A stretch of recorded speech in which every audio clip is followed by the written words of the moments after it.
What's going on, everybody? My name is Eric Smith, the host of today's webinar, and hopefully by the time you finish watching this video, you'll have learned a bunch of really great strategies that you can use to find profitable products for your own e-commerce stores. Now, these are all strategies that I have used and learned over the course of my experience dropshipping. They have come from failures to successes. So hopefully some of these strategies will be useful, and I can promise you that at least one of them will help you succeed in dropshipping. So let's get started. Now, if you are unfamiliar with what dropshipping is, essentially it is a retail fulfillment model.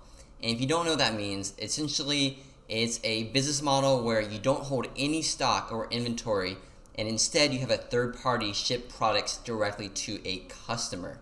So as an example, say you own your own store online and you're selling phone cases.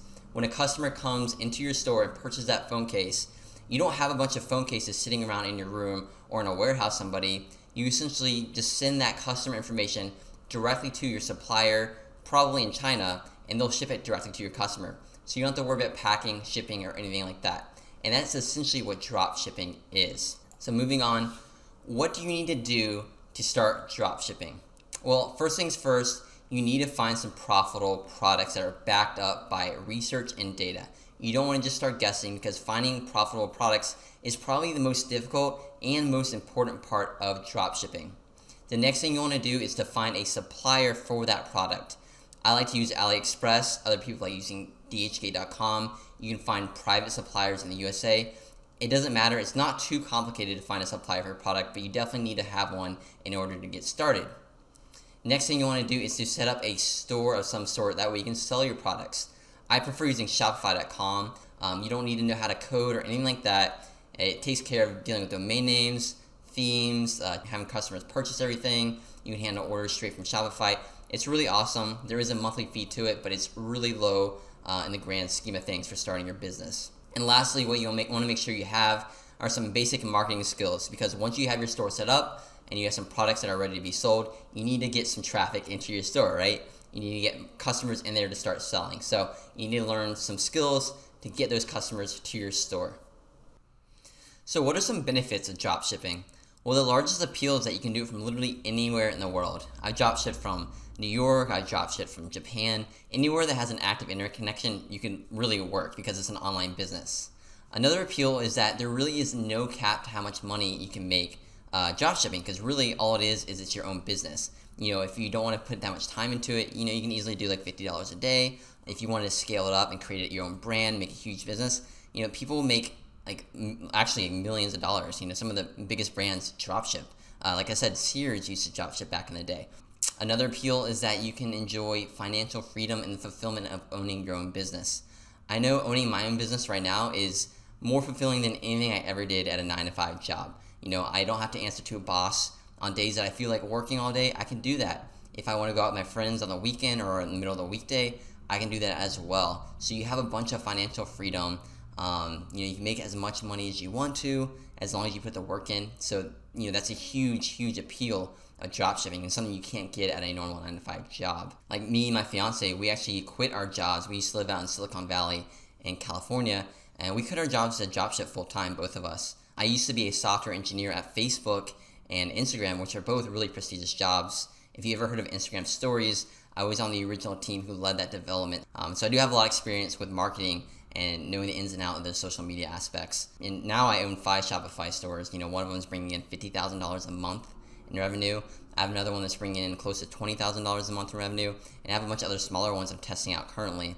And I also own a software company, which is nichescraper.com, which I will get into later. But overall, dropshipping has allowed me this kind of lifestyle that I've always dreamed of, not having to work 9-to-5, owning my own company, feeling happy with what I am doing in life. So hopefully that can provide the same kind of opportunities for you.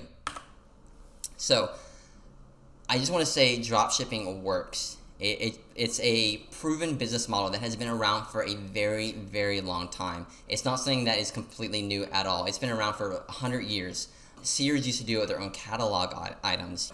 They would show, washers and dryers in their catalog, and they would actually have that shipped from their own manufacturers directly to the customer. So this has been around for a long time, and it's going to be around for a long time after I make this video, right? And to show that it works, I've documented my whole journey from the very first month I started a year ago, making like $0 a day, to what I'm making now, $50,000 a month with one of my stores. I've documented that all in one of my blog articles, so you can see that in the link if you want to. But just know, guys, it works, but it requires effort. You're starting your own business. Now, finding products is probably the hardest part of dropshipping, right? You need to find products that are in demand, that people want. You can't just start selling anything under the sun, right? Setting up a store is very easy. You just go on Shopify, create a store. You can do that in probably an hour or two.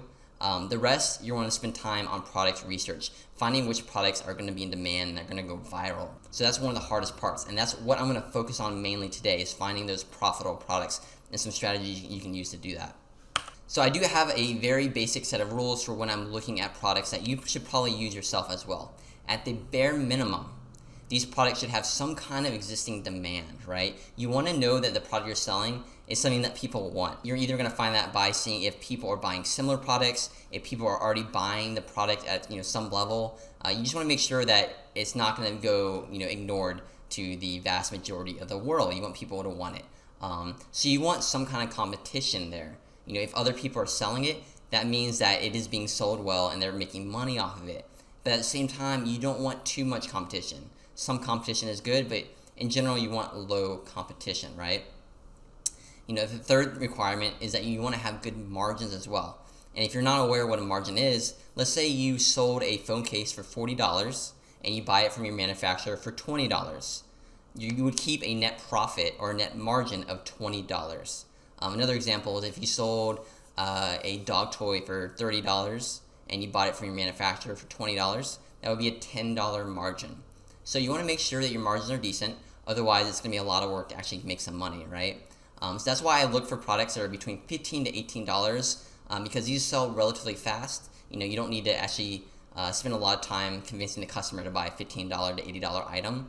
But you also get a decent margin off these items. Anything below that, you're not getting a great margin. Anything above that, you'll get a fantastic margin, but you do need to spend more time and have some more marketing expertise to sell those larger ticket items. Another requirement is that you need to make sure you have a trusted supplier. If you're selling these items and all of a sudden you're selling 100 of these items a day, you need to make sure that your supplier can keep up with that kind of demand, right? You want to make sure that it gets to your customer reliably, that you'll get tracking numbers from your supplier.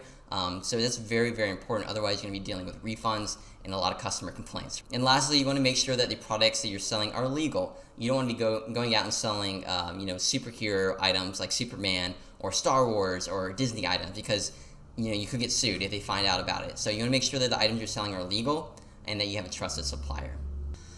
Okay, switching over to my screen view here, I want to give you guys a live demo of how I like to find profitable products using all the requirements and steps I already described. So this is aliexpress.com. Most of you guys are probably already familiar with this website. If not, essentially it's an online marketplace where Chinese manufacturers and suppliers post their products, so it's a great way to source your products for your own dropshipping store. So let's say, for example, I am looking for products in the jewelry niche. I want to sell only jewelry products, for example. Most people will come in here and sort by orders. Now, what this will do is essentially it will show you all the products that you can sell, and it shows you which ones have the highest demand, meaning which ones have the most number of orders. Now, the problem with this strategy is that most people know about this method. All these products are being sold like crazy. There's a ton of competition, and you don't even know if these items are still being sold to this day. Because this number right here, 60,149 orders, even though that sounds impressive, this is over the course of 6 months. So this item could have been very popular 6 months ago, but for whatever reason is not being sold today. It's not successful today. So then how do I find products that meet all the criteria we talked about earlier? Products that have low competition, high demand, good profit margins, all the important things we are looking for in a product. Well, what I like to do is I like to go over to nichescraper.com, and this is basically software that I created to find products that meet this criteria. And what you're going to do is click on Product Scraper and select the AliExpress Products tab. And what you're going to see here is a massive list of AliExpress products that our web scraper has crawled through and analyzed to make it easy for dropshippers to essentially apply filters towards and analyze the most important information about a product. So looking here, we can see some of the top products on AliExpress as determined by our software. And what you'll notice is that each product has its own graph, which will show you how many orders a product has gotten over the last 7 days. And the reason this is important is because you can see which products are currently in growth mode and which products are currently dying out. So let's just look at this product right here. We can see that on January 14th, which was last week sometime, it got 33 orders, and it was kind of hovering around the same number of orders every single day. Then suddenly on January 18th, it had a huge spike in popularity and started increasing every day since. So this is a really good sign because we know that, in today's market, this item is still selling really well. There's a dropshipper out there who is crushing this product, and that's something we really like to look for, and that's something I look for when I'm searching for my own products. So that lets us know that we met the demand criteria, but what about the competition criteria? Well, another thing our product scraper does is it analyzes the number of different sellers that a product has over the course of the last 7 days. And that's given to us in a number shown right below the product right here. And essentially, the lower the competition score, the better it is for you to dropship. So if we see that only one seller is making up the bulk of the orders of the last 7 days, this means this product is probably being dropshipped by a very small number of people. And this allows us more room to enter the market to get a slice of the pie ourselves. On the other hand, if we see a product where almost every single order is ordered by a different customer or a different dropshipper, that means that a lot of different people are testing out this product. Maybe not one person is finding success with it. So there are a number of different factors why we may want to avoid a situation like that. So that's why this competition score is so important. And I like to look for products that have a lower number, preferably under 30 or so. Another number we give you that's really important is the Ali score. And it's a proprietary number that we come up with, or our software comes up with, that combines the competition score, the growth rate, and the number of recent orders to essentially tell you how much dropship potential this product has. The higher the Ali score, the better chance you have at being successful trying to sell this product on your own. Now let's discuss some of the filters we have up here. And I will kind of tell you my own method for finding profitable products using these filters.